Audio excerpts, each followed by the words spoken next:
A tua fala, professor Mauro, é recheada de referências belíssimas, mas de muito afeto, muita afetividade.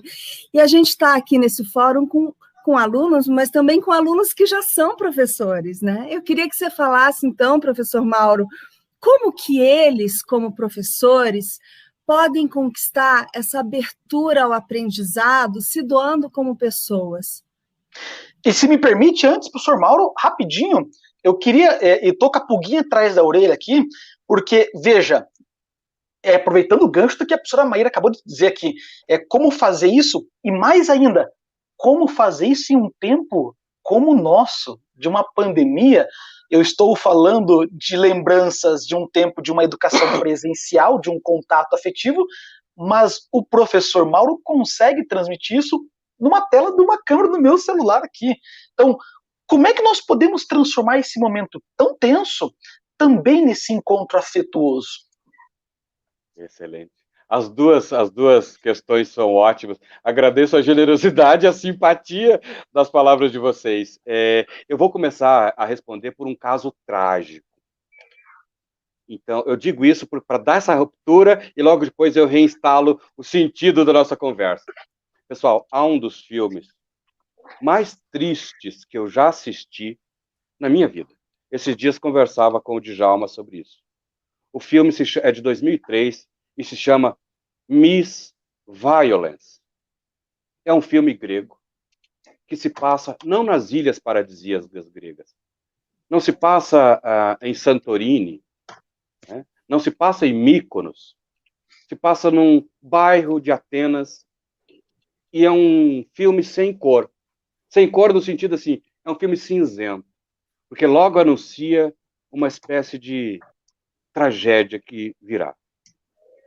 Há um senhor, tem a família, a mulher, tem filhas, e ele começa a ter filhas com as próprias filhas. Ele tem netas e filhas ao mesmo tempo. É alguém que degenera a ideia de paternidade. A ideia de paternidade é sempre uma ideia de proteção. É aquela ideia de que a criança, ao nascer, o primeiro grito, os pais, os genitores, estendem a mão. O primeiro grito, o primeiro choro de uma criança é uma primeira demonstração de desamparo no mundo e que espera que alguém lhe socorra. Os pais são esse primeiro sinal de que é possível confiar no mundo, confiar nas pessoas. E há uma menina chamada Angelique, que ao completar 11 anos de idade é, portanto, filha e neta ao mesmo tempo, ela chama o pai e avô ao mesmo tempo de papu. Papu, em grego, é a palavra, Maíra, mais afetiva que alguém pode dirigir a outra pessoa. Quando ela completa 11 anos, o pai a leva até um pedófilo.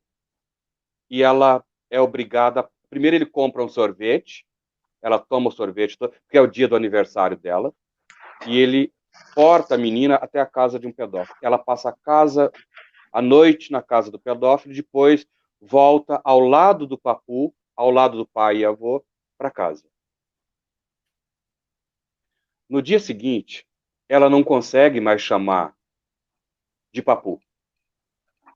Eu sempre fico me perguntando o que foi mais traumático. As duas coisas são igualmente traumáticas. Mas eu sempre fico me perguntando qual dessas experiências faz com que alguém perca a confiança no mundo.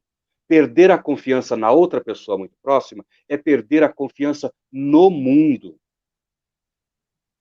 Eu digo isso porque no mundo, como o Djalma dizia, num mundo tão tenebroso como o nosso, restaurar a confiança no mundo, nas pessoas, é uma tarefa das mais importantes da educação do século XXI. Num momento em que a educação é jogada morro abaixo, em que os professores são abandonados, os professores que confiam em instituições, confiam nos colegas, e de repente é demitido da noite para o dia. O professor é demitido da noite para o dia. Criou afetividade, criou vínculo, preocupa-se com os alunos, preocupa-se com a didática, faz com amor, com dedicação, e de repente o mundo cai, o mundo rui. Como manter a fé na outra pessoa? Permita-me uma digressão. Havia alguns comerciantes de Cádiz, na Espanha, vindo, e chega até um lugar onde está Dom Quixote. Dom Quixote e Sancho Panza. E os mercadores de Cádiz se aproximam, o Dom Quixote diz: epa, peraí, eu quero que vocês digam para mim que Dulcinea del Toboso é a mulher mais bela do mundo. Os mercadores dizem assim: olha, primeiro você tem que mostrar a Dulcinea, depois nós podemos dizer se ela é mais bela ou não é mais bela. Ao que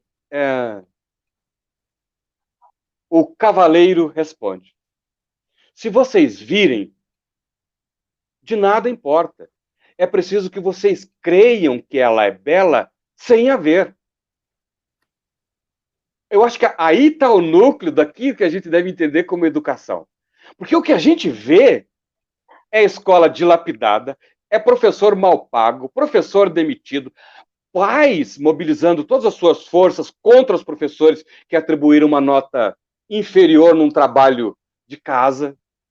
É a família se mobilizando para instalar na escola e na universidade controle total, quando você, mesmo não vendo a educação como uma coisa boa, você consegue imaginar, como Dom Quixote, que existe um núcleo belo da educação.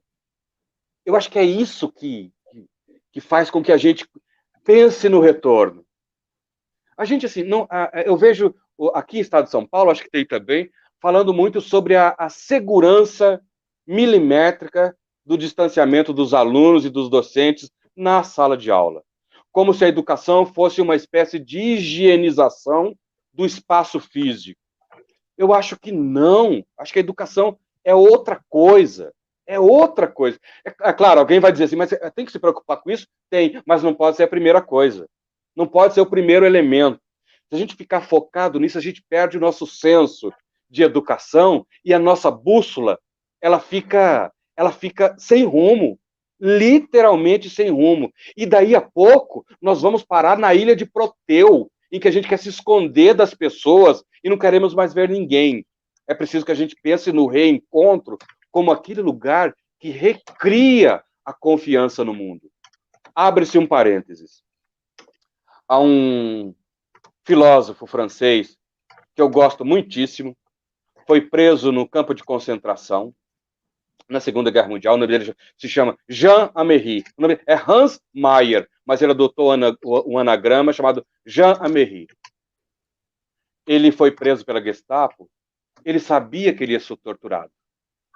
Ele sabia que ele ia ser morto. Ele sabia. Mas ele só teve noção quando ele recebeu o primeiro soco no rosto. Aí o mundo ruiu. Assim, eu espero que nesse ano e no próximo ano nós deixemos de receber soco no rosto, tapa no rosto. Porque o que nós temos sofrido nos últimos anos é uma tentativa de dilapidação da nossa crença na educação e daquilo que nos move. Nós não podemos deixar os alunos que aqui estão e os professores não deixar de acreditar que seja o primeiro encontro e seja o reencontro, sejam momentos ou eventos de transformação. Nós não somos Elizabeth Gray Winning, nós não estamos educando o jovem herdeiro príncipe, nós estamos educando as pessoas que herdarão um mundo que eu espero que seja melhor do que esse ano terrível